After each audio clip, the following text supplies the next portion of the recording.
Okay, so in this video, I'm literally going to be laying out A to Z how to build and structure a 7 and 8 figure sales process and sales team. It's going to be a very raw video. I'm just going to be spitting off the dome based on a few notes and a few sections that are really important to cover. And I'm just going to be doing it completely raw. So here we go. So first things first, you want to go through phase one, which is infrastructure and foundations. You've got to have that dialed in before you even scale and before you add closers. So first thing is CRM setup, pipeline stages specifically, pipeline stages and call update notes. When you click on a specific opportunity or a specific contact or a specific lead, you want a section that has the notes of the call. Okay, so that 6 months time, closers can come back, look at the notes, look at where they are in the pipeline stages and have full context on where to pick up from. Alternatively, on the pipeline stages, they've got to be detailed and not vague. I come into a lot of teams and they just have closed, follow-up, no-show call taken, right? That's just stupid, right? What you want to have is detailed sections so you know exactly where someone is and where to go from priority to least priority. So I typically have offer made, waiting for answer, or book call, of course, no-show, call closed, deposit, follow-up call booked, short-term follow-up, medium-term follow-up, long-term follow-up, bad fit, unqualified, so that I know exactly where to go from priority to non-priority. Okay, so that's very, very vague overview of the CRM side of things. Automations is really important because as a manager, as a business owner, you don't want to be spending hours and hours and hours reminding reps, seeing where the data is and seeing how many book calls, etc. So you want to have automations set up for reminders for closers to do end of day reports, updates, automations that ping into Slack or Discord or wherever you host your communication for your company on every single update and all the details on what's happened on the call, updates on end of day reports, updates whenever a call is booked, updates whenever there's been a payment come in, absolutely everything, all right? Next one is data tracking. I use Airtable specifically, and the main metrics I'm tracking is close rate, average order value, show rate, cash collected installments, total cash collected, cash percentage as well, which is the percentage of cash collected on a deal as opposed to the full revenue of a deal. Okay, so how much are we resorting to payment plans? How much are we actually collecting upfront? So I usually have end of day reports that automate to Slack and update Slack in terms of what was submitted, and it pulls into Airtable. I have a dashboard and I have sheets that go over absolutely everything for the week, for the month, for the day. Okay, next one is pricing and average order value strategy. Average order value is a big issue that a lot of sales teams struggle with. They have a very low average order value. And this essentially comes up to what you're pricing your offers at and sales team training. We're going to go through the sales team training shortly. But what you're pricing your offers at, usually a good telltale sign of if you need to up your prices is if you have a closing rate higher than 35%. You probably need, but you have a low average order value, you probably need to increase the price. Okay, so usually with high ticket B2C sales, an average order value over 2.5K is decent. Any less than that, maybe you need to work on lead flow, lead quality side of things, or the actual pricing of your offer. Coffee sip break. Okay, so that's average order value and offer side of things. Upsells and monetization in terms of referrals. Upsells really, really important because the easiest person to close is someone who is already closed, right? So very important to have some form of upsell package or some form of way to add LTV to your customers. Okay, so usually how I structure this is if I get someone on a downsell, I'm going to get all the closers to book in a 30-day check-in call or a 2-week check-in call, depending on the offer, see how they're gone, see if they need any more support, and then potentially upsell them onto the higher package. Or depending on the offer, again, appointment setters can do this in the DMs as well. Okay, next one is follow-up systems. Follow-ups, really, really important, and it ties into the CRM structure as well in terms of the pipeline stages. Really important because if you give the closers structure and if you give them order, it's a lot easier to set the follow-up. So typically, I get closers to do 3 pipeline blocks every single week. They block out in the calendar Monday, Wednesday, and Friday, an hour long, so they can sift through absolutely everything in terms of their pipeline from most prioritized to least prioritized. And they can go into the notes, they can see what happened on the call, what they need to reply with. Usually I just get them to dial them. Okay. Instead of just messaging them, I'm getting them to actually call the leads up, double dialing them. Okay. And in terms of the follow up side of things, really important. When I was a closer, I brought in probably around 30-40% of all the income I generated for businesses from follow up. At least 2 deals a week were coming in from follow up. So really, really important. Also on Google Calendar, they can set the tasks at the start of the day, and every single time they jump off a call, I'm getting closers to go to maybe the time that they said they were going to follow up with and set the task. Okay, so it actually reminds them, and it's not like, okay, oh yeah, I need to follow up with this person. It's actually systemized and they've got reminders in place. Okay, and the last one in terms of infrastructure and foundations is you got to be using AI in your business if you want to leverage yourself. Okay, yes, call reviews are good with sales reps, but you're not going to be there all the time, especially as a manager. I'm a busy guy, right? So I'm not always going to be there. So what I've done is I've put all of my sales knowledge in PDFs, in documents, in transcripts, and I put it into a custom GPT, a custom AI call reviewer, which has absolutely everything in terms of how I think of sales. Okay. It rates the call out of 1 to 100, gives them good points, bad points, what they need to improve on. So all sales reps need to do is just copy their call transcripts, paste it into the AI call review, and it gives them a feedback and it gives them actionable steps. Okay, so you want to be implementing that. Let me know if you need me to implement that or just give you a bit of advice on how to do it in the DMs on Instagram. Phase two, we're absolutely blowing through this. Phase 2 is hiring and team build out. Now, hiring closers, this is probably the biggest thing a lot of people struggle. Hiring good closers. And you got to know what to look for, the character, tonality, proof, experience, absolutely everything, and what not to look for. I usually go for hire slow and fire fast. Okay, the ethos, because you don't want to be gatekeeping and just holding a sales rep that isn't performing and isn't a good fit. So when hiring closers, what you want to look for is energy. You want to look for someone who actually has the energy, wants to win, and wants to rock and roll. Okay, you don't want someone who's deflated, who's got an ego and just doesn't have that energy. You want someone who has charisma, who has energy, who you know is going to jump on calls and going to infect prospects with the good energy. That's really, really, really important. Also, experience is very important, but mainly experience in the specific business model or specific sector. Reason being is if they don't have experience, that's fine, but it's going to take them a lot longer to learn the product knowledge, learn the terminology and all the specific. So ideally, if you're selling an Amazon FBA offer or a venture capital offer or a trading offer, you want someone ideally who has experience in that specific business model. Okay. And then next is experience in sales. Okay. Ideally B2C or B2B, whatever you're selling, you want someone that suits that, because there's different personality types for people who suit for different things. Okay. So you want energy, you want experience in the specific business model, experience in high ticket sales as well, but that's not really, really important because you can get people who don't really have experience in high ticket sales, but they have experience in sales and they have that charisma. Okay. Very, very tasty.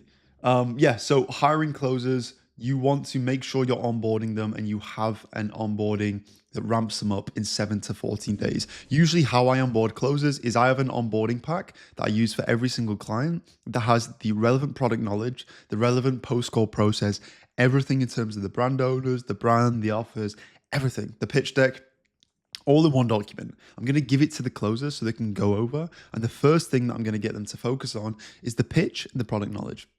The structure, the sales call stuff doesn't really matter because they should already know that. But the main number one thing you want to focus on when onboarding a closer is product knowledge and the pitch, because that is one of the most important things to convey value. Okay, so I'm getting them to drill that. In the first 7 days, they're not jumping on calls. And what they're doing is they're jumping on 3 to 4 one-to-one calls with myself. They're shadowing the top closer. They're watching their call reviews. And if you don't have a top closer and you have average closer, you want to train them yourself.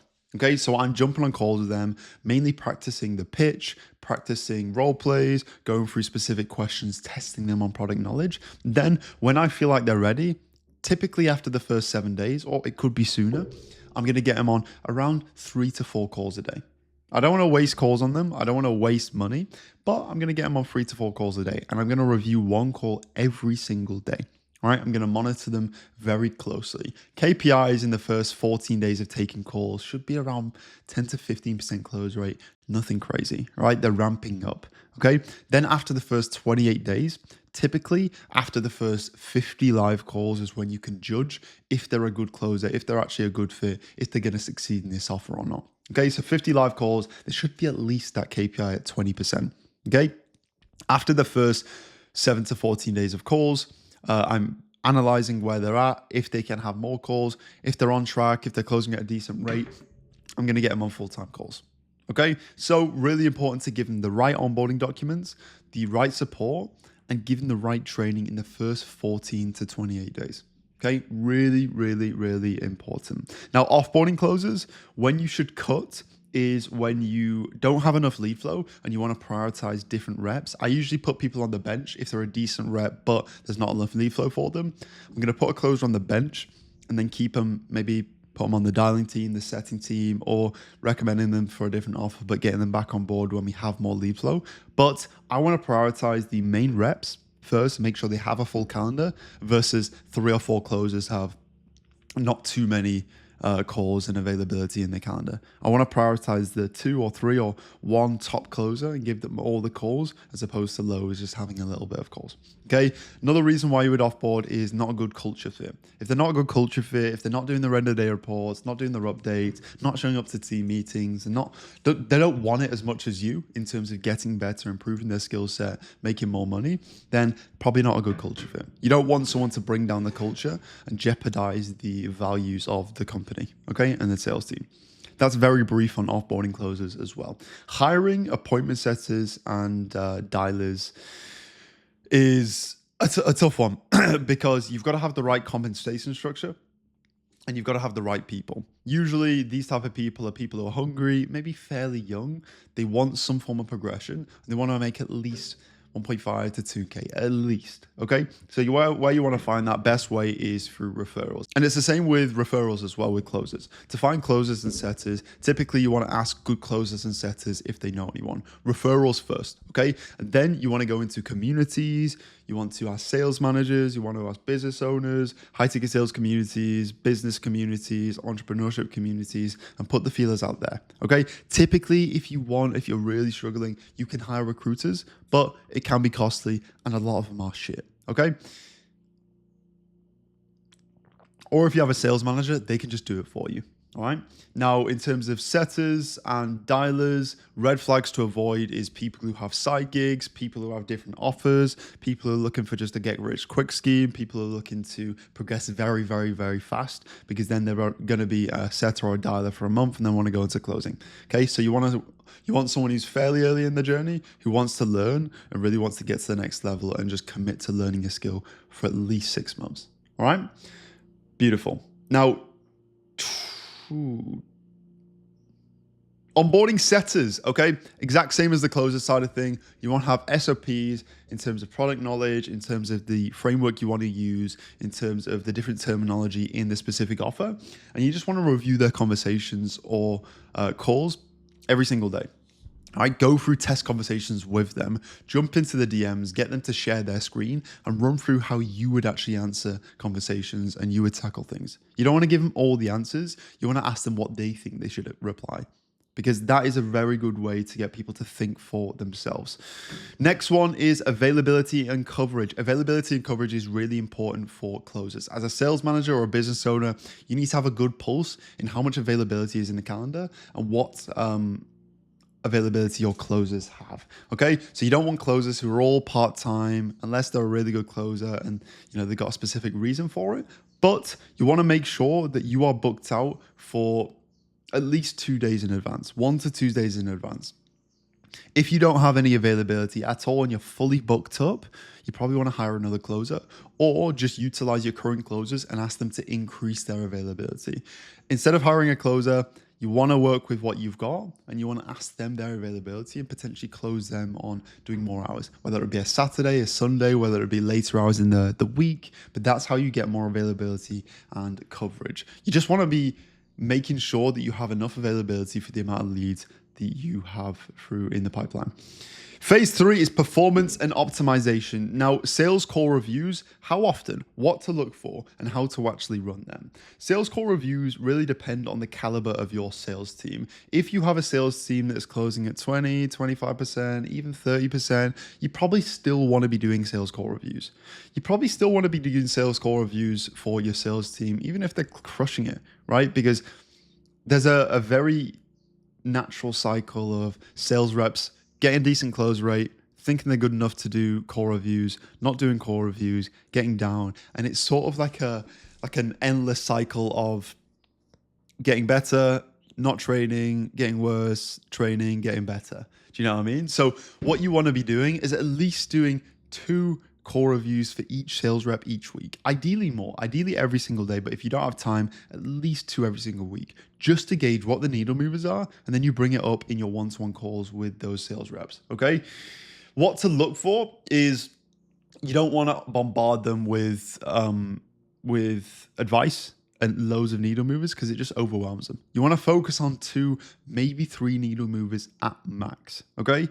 What they need to focus on, and you want to look for if they respond in the next team meeting or the next one-to-one and they actually improve. That's a good green flag. Red flag is if they don't improve and they keep on making the same mistakes. Now, next one is the close rate optimization. You want to make sure you're closing at least 20% with your sales team, at least 20%. Any more than that, great. Any less than that, that is a very big red flag. 20% is the bare minimum, depending on the offer, depending on the funnel. Okay, so key levers to pull fast is pitch. The pitch shouldn't be any longer than 10, 12 minutes. Okay, is it featured based? Is it too long? Is it very unengaging? If it is, you want to restructure it. Okay, next one is temp check. Temp check is really important in terms of filtering out objections. After they pitch, are they just going into the price, or are they doing a good temp check, filtering out if they have any objections, if there's any concerns? Okay, objection handling process. A big one is actually probing in the discovery. You want to make sure your reps are actually probing, asking deeper questions, not just in the discovery side of things, but in objection handling. You want to make sure they're taking time. Calls are around 30 to 45 minutes, potentially longer, no less than that. And they're actually taking the time to hold people accountable, do a good temp check, good pitch that's not too featured based and it's more outcome based, and it's not too long as well. Okay, now the next lever to pull in terms of close rate is follow-up as well. Follow-up can really increase close rate, so you want to make sure that they are doing their pipeline blocks and they are actually being held accountable for reaching out to referrals, reaching out to all their pipeline, getting people on calls. Yeah, and energy is a big one as well. You want to make sure reps are showing up to calls with energy and not like they have got a face like a slap task. That's a very big red flag. Now, sales training and systems. I typically do 5 group team training sessions every single week and 3 appointment setting training sessions every single week. Now, if you have a good self-sufficient team that doesn't really need loads of training, they're closing above 30%, you can do 3 a week, 45-minute slots, but 5, and I'm going through probably 50% live call reviews with my sales reps. And then 50% I'm going through role plays, specific things that I'm seeing in call reviews that we need to work on. Okay, so the cadence is wins to get the energy up, announcements, specific things going on in the company, and then training. Okay, training, like I said, either call reviews, going over the good things, and sometimes the bad things. You want to be careful with that in front of other reps. Okay. And of course, role plays with the reps, and you as the manager or the business owner can do some role plays as well, just to show how it is done. Get back in the trenches. Individual management. I typically, like I said, I have one-to-one with each rep every single week. If they need a bit more support, I'm happy to do more. But I typically touch base with sales reps every single day at the end of the day. Right? You want to have a good pulse because sales reps don't really tell you everything. So you want to be in the weeds and see what's going on with lead flow, with how they're feeling, with, if they're happy or not. Really, really, really important. So I'm checking up with the sales reps every single day after calls. Okay. Last one in terms of performance, a big one is financing. right? You want to make sure that you're utilizing everything with financing with your offer, whether it be Klarna, whether it be a firm, whether it be fan bases have it's a payment processor that have a lot of financing options and credit cards that closers can utilize, like Amex Blue, right? That's the last on the performance and optimization. Very brief, by the way. Culture and leadership is phase 4. Culture and leadership is by far one of the most important things when managing a sales team. What is your sales team culture like? Do you have a winning sales team? Do you have a energetic sales team? Or is it boring, micromanaging? All you do is talk about work. What I want is a sales team that actually get on with each other, that actually like each other, that come onto the team meeting. We don't just talk about work. We're laughing. We're having a joke. We've got energy, right?